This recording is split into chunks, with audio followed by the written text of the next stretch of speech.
With that backdrop and so much more that is happening across the globe in terms of disaster, places we know, places we don't know. It's important for us to continue with the hope in Allah. We have nothing but hope in our Maker. He is in control. He is in charge. He is the one who will make things happen. If He defeated the Pharaoh when people believed that there was no way the Pharaoh would come down, you need to know He is the same Lord who's going to defeat not just this enemy, but all the others. I have hope in Allah. And I know for a fact that the Lord will never let you down. This evening, I want to take you through a very different journey that will also instill and inspire us with lots of hope. Because every one of us has his or her own struggles that indeed have been eclipsed by the struggles of those in Gaza, but they still exist. Many of us are looking for spouses, looking for jobs, struggling with our health, struggling with so much more with relationships in our families. Many of us are suffering in silence. We have our own issues. Yes, as much as it's nothing compared to what's going on in Gaza and elsewhere, but still, it's your struggle. I want to tell you, Allah knows you personally. He knows you in greater detail than you know yourself. And Allah Almighty will definitely come to your help. And He knows why He has allowed what is happening in your life or anywhere else to happen. He knows it. And He will definitely ensure that victory is for those who deserve it. And as for you and I, Allah is the one who will open the doors to the degree that due to the patience we endure, by the will of Allah, we will be granted eternal bliss of Jannatul Firdaus. Yesterday I spoke about Adam alayhi salam and the hope that Allah has created in something known as tawbah, seeking forgiveness. Imagine if there was no tawbah for you and I. Imagine what would have happened where Allah Almighty would not have had for us a way to make amends. That would have been daunting. It would have been so different. But Allah says, we've created for you hope to the degree that we say to all those who've transgressed in whatever way they have, لا تقنطوا من رحمة الله إن الله يغفر الذنوب جميعا. Don't ever lose hope in the mercy of Allah. Allah forgives all your sins, your wrongdoings. Don't become despondent. Don't allow shaitan to make you think for a moment that you are beyond repair. No. Seek forgiveness. Allah says, it's wiped out. It's gone. Don't worry. Don't even talk about it again. So, we spoke about this yesterday. But this evening, I want to take you through part of a journey of one of the greatest prophets of Allah, his family. Who do you think I'm going to speak about? Name me the 5 greatest. First one, Ibrahim alayhi salam. Firstly, Muhammad sallallahu alayhi wasallam we know. Then Ibrahim alayhi salam indeed. And that's whom we're going to be speaking about. His wife Hajar. And a little bit of a lesson. And wallahi, it's unique and amazing. Name me another one. Musa. Moses, may peace be upon him. Another one. Isa, Jesus, may peace be upon him. One of the greatest. Name me another one. Nuh. Who said Nuh? Nuha. May peace be upon him. You must have studied, mashallah, a little bit of the deen, inshallah. Have you? A little bit? Mashallah. You have. You watch my lectures? That's not good enough. Allah bless you. Good answer. Good answer. Mashallah. So, my brothers and sisters, yes, those are the 5 that are considered higher than the rest. Allah subhanahu wa ta'ala speaks about them in verses of the Quran, and they're known as beautiful verse, where Allah mentions the Prophet sallallahu alaihi wasallam, and then He mentions the other 4 names that we heard in the verse. Let's look at Hajar, the wife of the Prophet Ibrahim alayhi salam. So she was accustomed to the obedience of Allah. Here's Ibrahim alayhi salam on such a high level of connection with Allah. What is the highest level of connection with Allah? When you can worship Him alone and you trust Him fully and you are happy with the decree that He has chosen for you. That's part of trusting Allah. Tawakkul ala Allah wa ala Allah falyatawakkalil mu'minun. If you are true believers, lay your trust fully in Allah. Believe that whatever's going on, I trust Allah. Negative, I trust Allah. Positive, I trust Allah. For me, it's negative. Positive.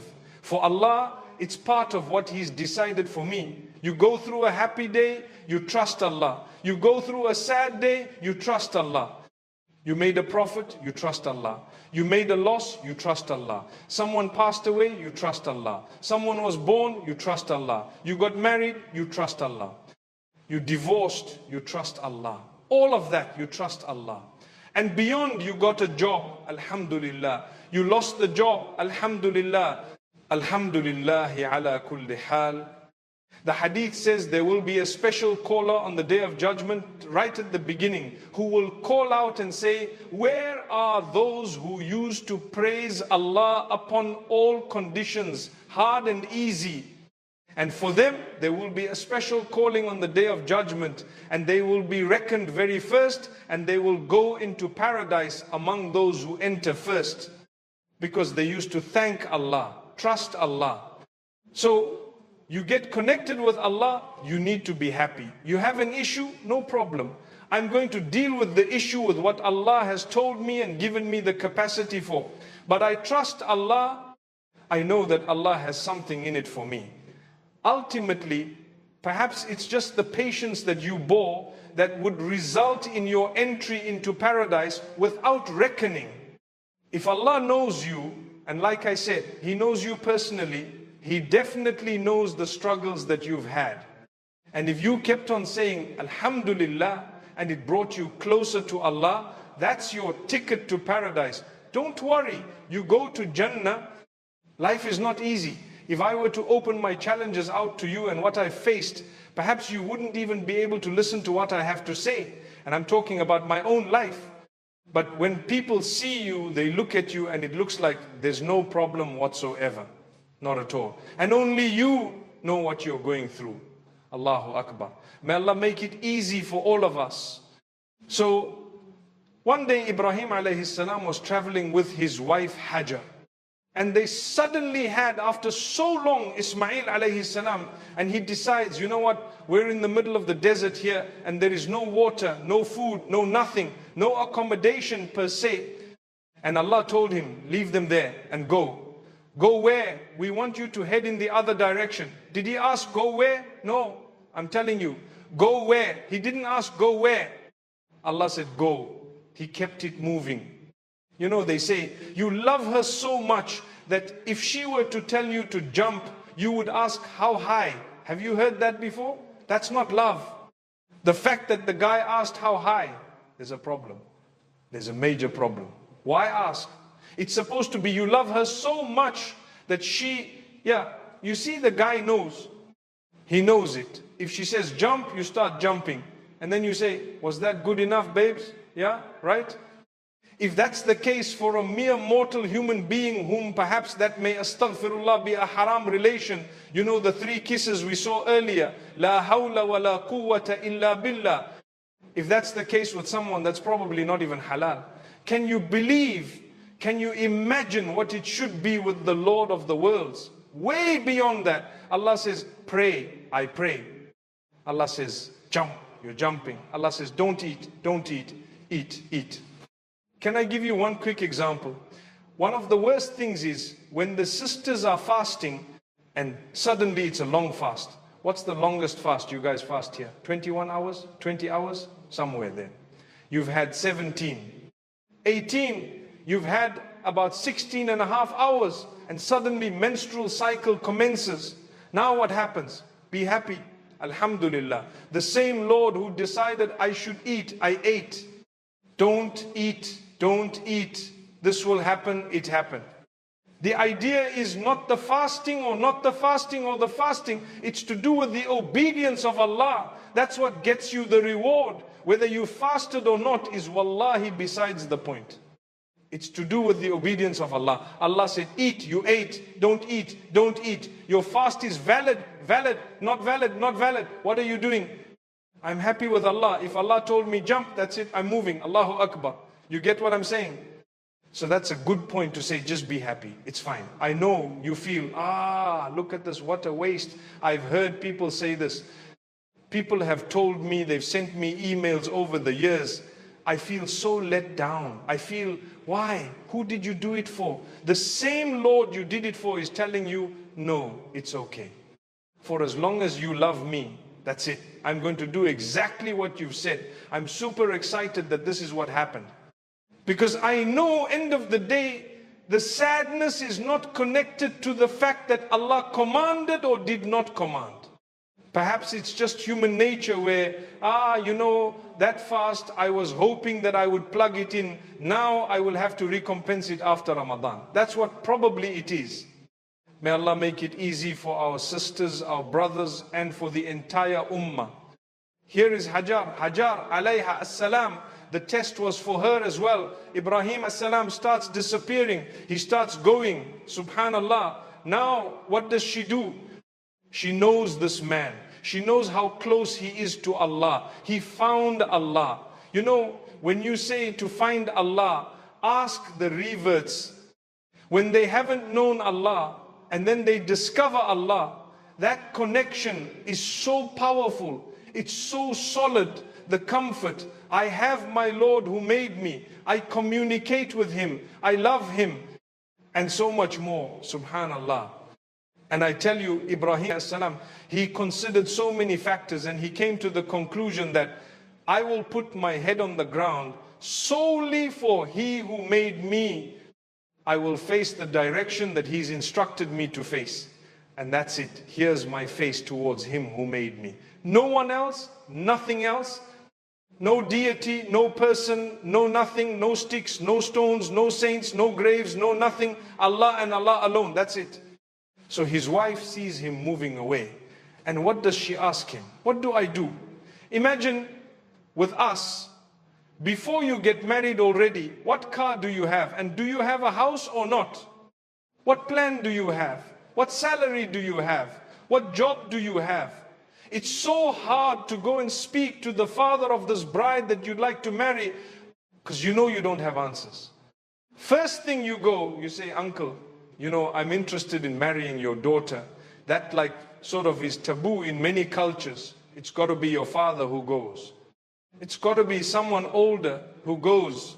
Okay, even if they go, they say, my son is interested in marrying your daughter. What's the question? Instead of Alhamdulillah, they say, what does he do? Am I right? How much does he earn? Does he have a house? Is he settled? You yourself got a house at the age of 40. What do you expect? He's a responsible young lad. Inshallah, he's looking for a job. Go find a job first, then come find a wife. Fair enough? But if he's responsible, and I'm willing to look after him, and I'm willing to provide as a father for a few years to keep them, floating for a while, what's wrong with that? Oh, no. So what are you doing? Imagine how difficult it is. When you want to get married and you're not financially stable, or you can't really prove that you're going to be able to provide. Okay, now let's take it back to what we were saying. In this case, there's no food, there's no drink. A man going because Allah instructed him. So his wife just asks him, as he's leaving, he doesn't want to look back. He does not want to look back because, it happened a few times in the life of Ibrahim alayhi salam, according to some of the narrations, where he didn't want to make eye contact because of the natural mercy that would be in his heart. Even when he was asked to sacrifice his own son, he didn't want to make eye contact with the son, because the thing is, I don't want shaitan to come between me and the instruction of Allah. That's what it is. Allah told me, go. He's walking. He says, yes, Allah is the one who instructed me to do this. That's enough, sufficient. Lady had no complaints. The man carried on. Now what do? We would be hopeless. It would be the end of everything. Imagine you alone as a female or with a little child. No food, no drink, no nothing. What do you have? Zero. No people. Nothing. In the middle of nowhere. Please, guys, don't ever try this. You're not Ibrahim alayhi salam. You're not. You know, there was a story of the guys who said Ibrahim alayhi salam one day came to Ismail alayhi salam later on, and he wasn't at home, and his wife attended to the door. You heard that narration? His wife attended to the door, and she was very rude to this old man. She didn't know who he was. And so he just said, oh, you know what? When he comes back, tell him he needs to change the doormat, or different words are used there. Okay, he needs to change the door. When Ismail alayhi salam comes back and he was told, he said, that was my father asking me to divorce you, you may go home.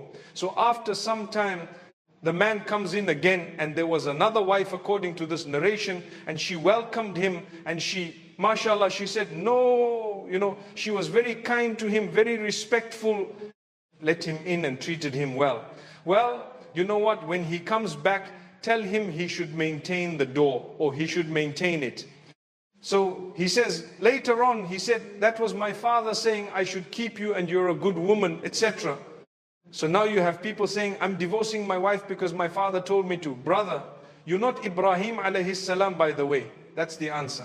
You follow what I'm saying? You're not Ibrahim alayhi salam. So don't come and say my father too. Sometimes your father is wrong. Another thing is, the woman did not marry your father. She married you. Unfortunately, sometimes our fathers are wrong. Sometimes they are right. I don't want to interfere in your particular cases, but I'm just saying, in general, you're not a prophet of Allah. You can't say, I had a dream, I was sacrificing you, come, let's go. You can't say that. No, even if your name is Ibrahim, and to make it worse, your son's name is Ismail. Allah make it easy. Allah make it easy. Trust me. Don't ever try that. Don't ever try it, because you're not a prophet of Allah.